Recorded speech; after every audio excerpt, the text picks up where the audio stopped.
Methods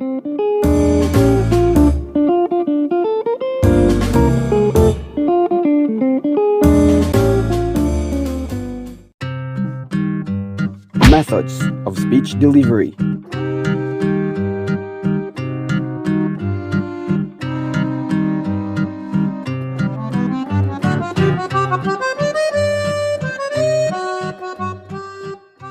Impromptu speaking.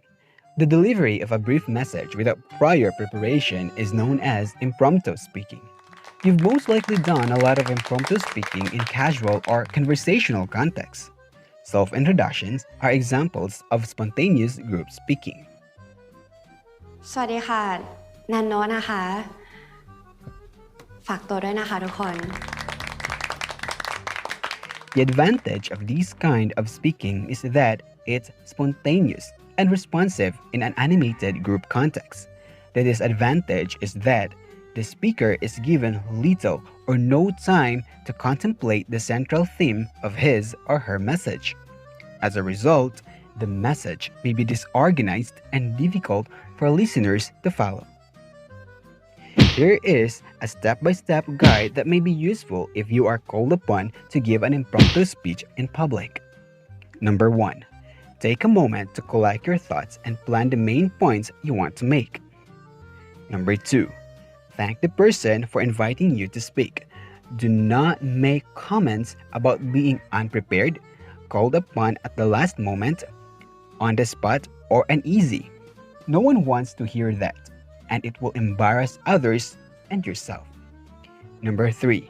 Deliver your message, making your main point as briefly as you can while still covering it adequately and at pace your listeners can follow. Number 4. Stay on track. Answer the question or prompt as given. Resist the temptation to go elsewhere. Number 5. If you can, use a structure, using numbers if possible. Number 6.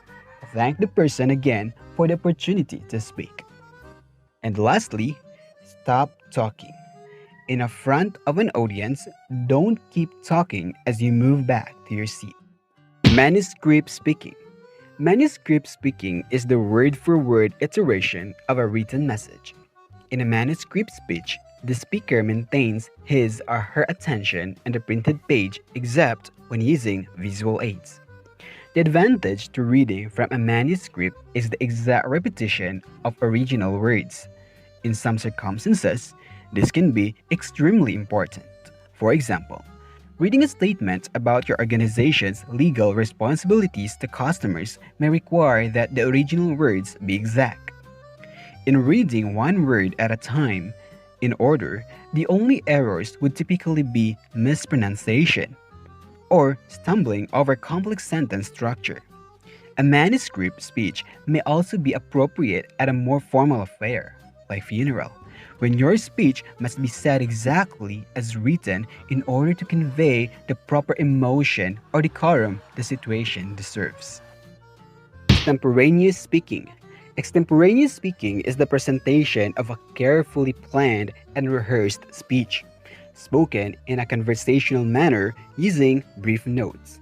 By using brief notes rather than a full manuscript, the extemporaneous speaker can establish and maintain eye contact with the audience and assess how well they are understanding the speech as it progresses.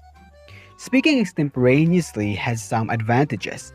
It promotes the likelihood that you, the speaker, will be perceived as knowledgeable and credible since you know the speech well enough that you don't need to read it.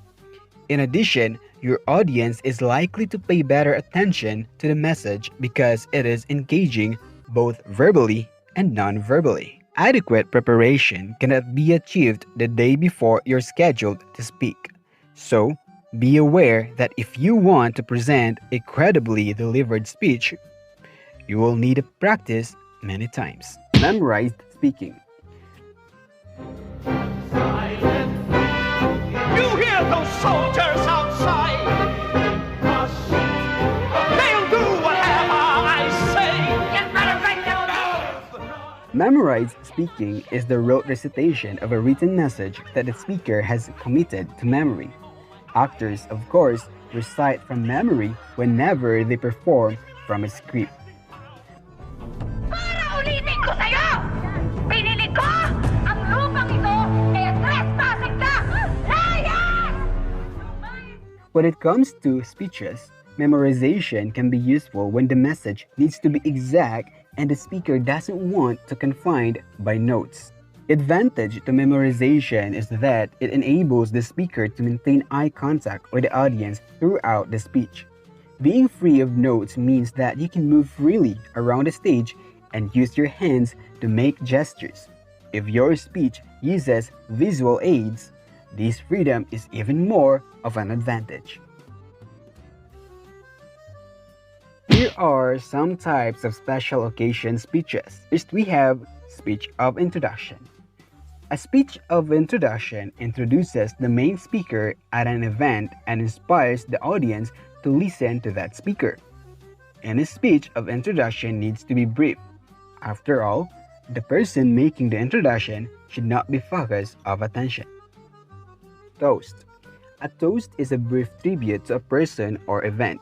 A toast also allows the speaker to acknowledge accomplishments and express best wishes for the future.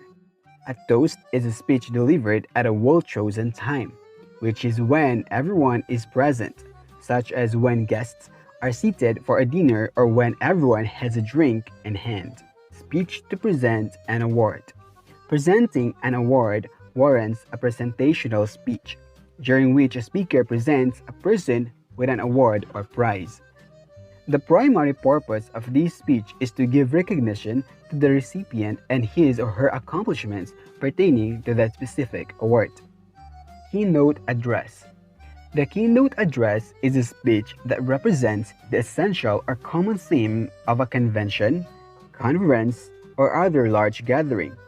Most conferences, expositions, or conventions are usually organized around a central idea, and a keynote address is what summarizes the central message revolving around the general theme. Lastly, the commencement speech. The commencement speech, which is a type of keynote speech, is given to mark the occasion of a school's graduation ceremony during which diplomas are awarded to graduating students. The commencement speech is celebratory in nature in that it marks an important milestones in the graduates' lives. Argumentation and debate. Si Andres Bonifacio ang suminggulo sa bawat Pilipino sa atin. Alam nating lahat na maagang naulila sila Andres Bonifacio. Hindi ba tunay na si Andres Bonifacio ang gumawa ng tunay na daan upang makaalis tayo sa mga Espanyol? Hindi ba siya kumilos, siya ang gumawa ng kapatiran? Argumentation is the process of forming reasons, justifying beliefs, and drawing conclusions with the aim of influencing the thoughts or actions of others. A debate is an organized argument or contest of ideas in which the participants discuss a topic from two opposing ideas. Those who agree with this statement or idea are the pro side. Those who will not agree with this statement or idea are the con side. Each side will show an organized and clever way why they believe to have the right answers. They will use examples and evidence to support their ideas while working towards a conclusion. The aim of a debate is to convince the opposition that you are right. When the two sides agree on the subject or when one side's arguments are more convincing than the other side, that is when the debate comes to a close. In a formal debate, a mediator or a person that has not agreed with the pro or the con will decide who the winner should be. And in a formal debate, the argument can continue until the time when one side gives up. Sa ating problema, ang dapat maging huwaran ng kabataan ay si Bonifacio.